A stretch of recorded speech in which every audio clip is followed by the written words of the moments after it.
Shri Swami Samarth. 9 April रविवारपासून आपल्या अत्यंत पुण्यवान अशा सप्ताहाला म्हणजेच श्री गुरुचरित्र ग्रंथाच्या पारायणाला सुरुवात झालेली आहे. जे कोणी ताई, दादा किंवा कुमारिका या पारायणाला बसले आहेत त्या सर्वांना माझ्याकडून मनापासून खूप खूप शुभेच्छा. तुमचे हे 7 दिवसाचे पारायण 15 एप्रिलपर्यंत श्री स्वामी समर्थ महाराज पुण्यतिथीनिमित्त निर्विघ्नपणे पार पडो ही दत्त महाराजांच्या, स्वामी महाराजांच्या चरणी प्रार्थना करते. तुम्हाला सांगते, मन लावून पारायण करा, श्रद्धेने करा. प्रत्येक कथा, त्या कथेचा सार आपल्या जीवनात खूप मोठी शिकवण देतो. वाचायचं म्हणून वाचू नका, तर एकाग्रतेने पारायण हे पूर्ण करावे. आजच्या व्हिडिओमध्ये गुरुचरित्र पारायण याचे उद्यापन कसे करावे, उद्यापनासाठी नैवेद्य किती करावे, जेवणासाठी जोडपे नाही भेटले तर काय करावे, कळशातल्या नारळाचं काय करावं, कळशाचं पाणी, सुपारी, फळं याचं काय करायचं, अशा अनेक प्रश्नांची उत्तरे मी तुम्हाला या व्हिडिओच्या माध्यमातून देणार आहे. तर व्हिडिओ शेवटपर्यंत स्किप न करता नक्की पहा. 15 तारखेला श्री स्वामी समर्थ महाराजांची पुण्यतिथी आहे, पण त्या दिवशी आपण फक्त वाचन समाप्ती करणार आहोत. उद्यापन आपण 16 एप्रिलला करणार आहोत आणि 16 एप्रिलला तुम्ही घरात नैवेद्य, महाआरती केली, जोडप्यांना जीव घातलं किंवा केंद्रात अन्नदान, दक्षिणा दान करून आला तर सुद्धा चालेल. आपण लगेच पोथी आणि पूजा मांडणी मात्र उचलायची नाही. बघा, 16 तारखेला दिवसभर पोथी आणि पूजा मांडणी घरात तशीच ठेवा आणि दुसऱ्या दिवशी म्हणजे 17 तारखेला उचला. जर तुम्हाला 17 तारखेला बाहेर जायचं असेल तर तुम्ही 16 तारखेला संध्याकाळी पूजा मांडणी उचलू शकता. किमान दिवसभर तरी घरामध्ये पूजा मांडणी ठेवा. गुरुचरित्र पारायणाच्या उद्यापना दिवशी 10:30च्या अगोदरच आरती करून नैवेद्य दाखवावा आणि ही गोष्ट तुम्ही आवर्जून पाळा. किमान 12च्या आत तरी उद्यापन करावे. आता जाणून घेऊया गुरुचरित्र पारायण उद्यापन कसे करावे. गुरुचरित्र पारायणाच्या 8व्या दिवशी म्हणजे उद्यापनाच्या दिवशी सकाळी लवकर उठून स्नान करून स्वच्छ कपडे घालावीत. त्यानंतर काय करायचं की जे आपले देवघरात देव आहेत त्यांना हळद, कुंकू वगैरे सगळं अर्पण करायचं आणि त्यानंतर पारायणाची पूजा मांडणी असेल तर प्रथम दिवा प्रज्वलित करा. घरात आणि पूजास्थळी सुगंधित धूप लावावा आणि फुले व्हावीत. पूजा साहित्याची पूजा अशा पद्धतीने करावी. आता दत्त महाराजांना, स्वामी महाराजांना नाक घासून त्रिवार मुजरा करावा. हात जोडून कान पकडून त्यांची क्षमा याचना करावी. बघा, दत्त महाराज, स्वामी महाराज, तुम्हीच माझ्याकडून हे 7 दिवसाचं पारायण अगदी निर्विघ्नपणे पूर्ण करून घेतलं, यासाठी तुमची खूप खूप आभारी आहे किंवा खूप खूप धन्यवाद.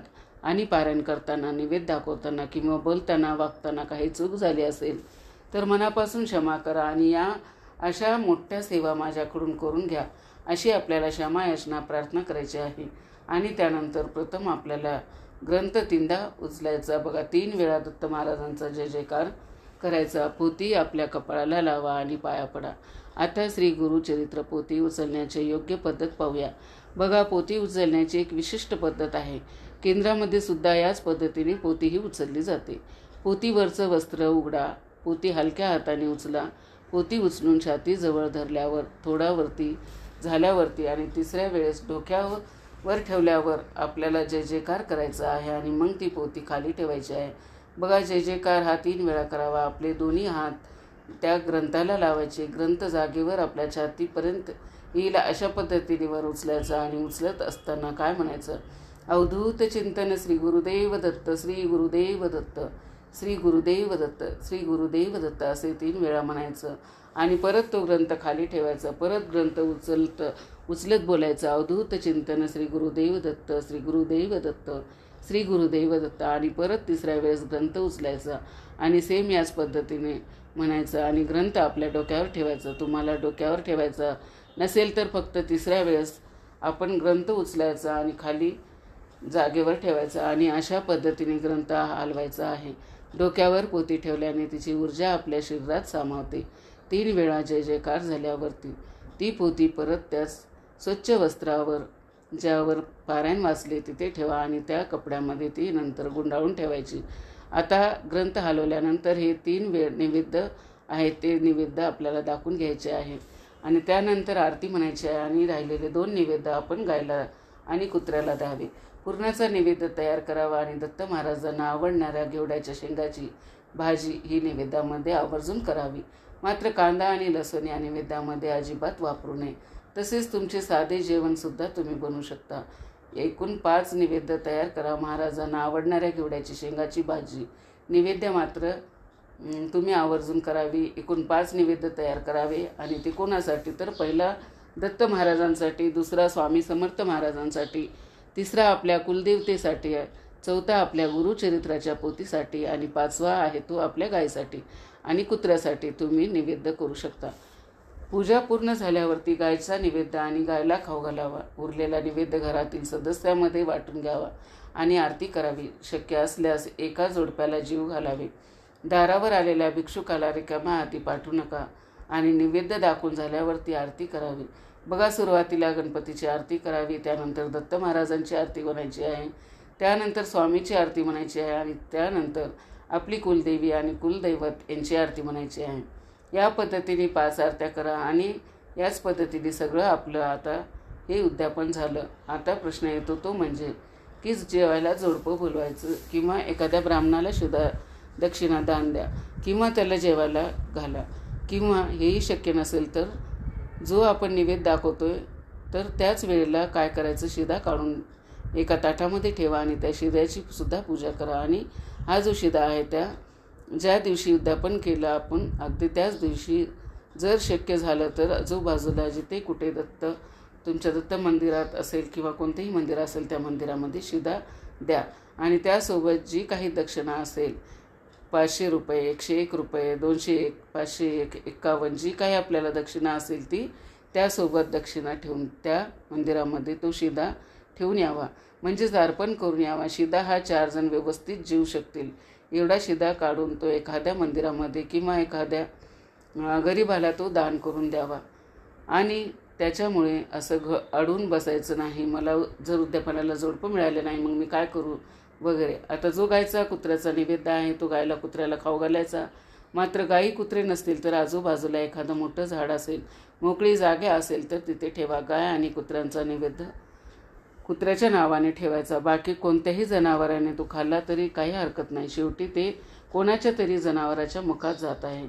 आता उद्यापनानंतर पूजा साहित्य जसं आहे तसेच ठेवायचं आणि दुसऱ्या दिवशी सकाळी संपूर्ण पूजेवरती पुन्हा गंध, अक्षदा आणि फुले व्हायची आणि नंतरच पूजा हलवायची. पूजा साहित्याचं विसर्जन कसं करायचं आणि त्याचं काय करायचं बघा, आपण या प्रत्येक वस्तूची माहिती जाणून घेऊया. एक नंबर, कळशातील नारळ. आता कळशातील नारळ या नारळाने गुरुचरित्राची वाचनाची ऊर्जा पूर्ण शोषून घेतलेली आहे आणि हा साधासुद्धा नारळ नाही. त्यामुळे तो नारळ फोडून किंवा विसर्जन न करता एका स्वच्छ लाल वस्त्रात पूर्णपणे गुंडाळा आणि त्याला गाठ मारा आणि हा नारळ आपल्या प्रवेशद्वाराच्या आतल्या बाजूने वरच्या बाजूस टांगा. गुरुचरित्र पारायणाची ऊर्जा सदैव घरात राहील आणि कोणतीही वाईट शक्ती किंवा निगेटिव्ह एनर्जी घरात प्रवेश करणार नाही. पण तुम्ही जर भाड्याच्या घरात राहत असाल, जास्त दिवस राहणार असाल तर तुम्ही बांधू शकता. पण थोड्या दिवसासाठी राहत असणार तर तो नारळ फोडून प्रसाद म्हणून खाऊ शकता. नंबर 2, कलशातील पाणी. आता या पाण्यात ही खूप ऊर्जा समावलेली आहे. हे पाणी घरातल्या टॉयलेट, बाथरूम सोडून प्रत्येक कोपऱ्याने फुलाने किंवा पाण्याने ही पाणी घरामध्ये शिंपडावे. स्वतःच्या, मुलांच्या आणि घरातील सर्व व्यक्तींच्या अंगावर शिंपडा. उंबऱ्यावर आणि प्रवेशद्वारावरही शिंपडा. उरलेलं पाणी तुम्ही तुळशीचे झाड सोडून इतर सर्व झाडांना थोडं थोडं टाकून द्या. नंबर 3, दत्त महाराजांचा, स्वामींचा फोटो किंवा मूर्ती. बघा, मूर्ती किंवा फोटो उचलून त्यांच्या जागेवर जिथे तुम्ही रोज ठेवता तिथे ठेवून द्यायची आहे. नंबर 4, फळे जी आहेत 7 दिवस ठेवली होती ती घरातल्या सर्व व्यक्तींनी प्रसाद म्हणून खायची आहे आणि बाहेरच्या व्यक्तींना मात्र हा प्रसाद देऊ नये. 5, दत्त प्रतीक म्हणून ठेवलेली सुपारी. विड्याच्या पानावर ती सुपारी तामणात घेऊन थोडासा दत्ताचा मंत्र म्हणून त्यावरती अभिषेक करा आणि ती सुपारी तुम्ही विसर्जन करू शकता. किंवा तुम्ही ती सुपारी दत्ताचे प्रतीक म्हणून जपून देखील ठेवू शकता. ती सुपारी एका डब्बीत ठेवा. तिला आपले हात विशिष्ट विटाळा किंवा सुतकातील हात हे लागणार नाहीत याची देखील काळजी घ्यायची आहे. नंबर 6, अखंड दिवा.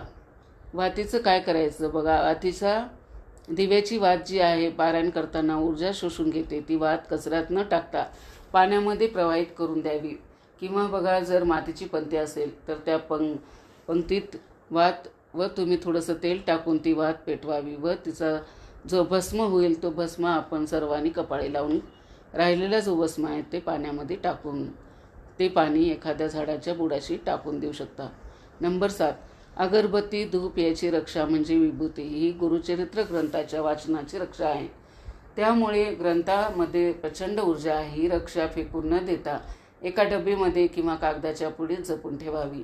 ही विभूती रोज घरातल्या प्रत्येकाने कपाळी लावणे. घरात नकारात्मकता वाटत असेल तर तेव्हा देखील कपाळी लावा. आजारी असताना किंवा नकारात्मक विचाराने त्रास होत असेल तर आंघोळीच्या पाण्यामध्ये थोडीशी टाकून आंघोळ करावी.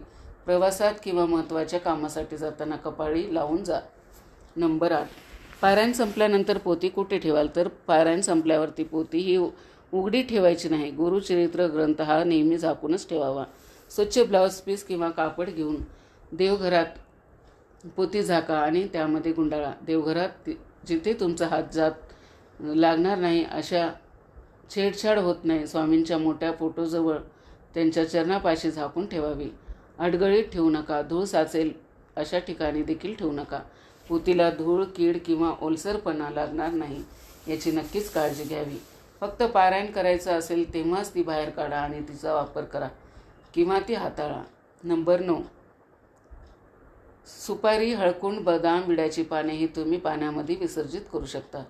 श्री स्वामी समर्थ. दिगंबरा दिगंबरा श्रीपाद वल्लभ दिगंबरा हा मंत्र, दत्त महाराजांचा मंत्र किंवा विष्णू सहस्त्रनाम हा मंत्र आवश्यक जपावा.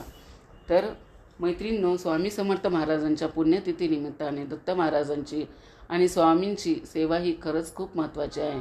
आतापासून तुम्हाला अनुभूती मिळायला देखील सुरुवात होईल. दत्त महाराज तुमची एकही सेवा ठेवून घेत नाहीत तर तुम्हाला दुपटीने तिपटीने फळप्राप्ती हे करून देतात. तर हा व्हिडिओ तुम्हाला नक्कीच फायदेशीर ठरेल अशी मी आशा करते. मैत्रिणींनो, कसा वाटला माझा व्हिडिओ कमेंट करून नक्की सांगा. चॅनलवरती जर नवीन असाल तर चॅनलला सबस्क्राईब करा. शेवटपर्यंत माझा व्हिडिओ ऐकला त्याबद्दल आपल्या सर्वांचे मनापासून आभार. श्री स्वामी समर्थ.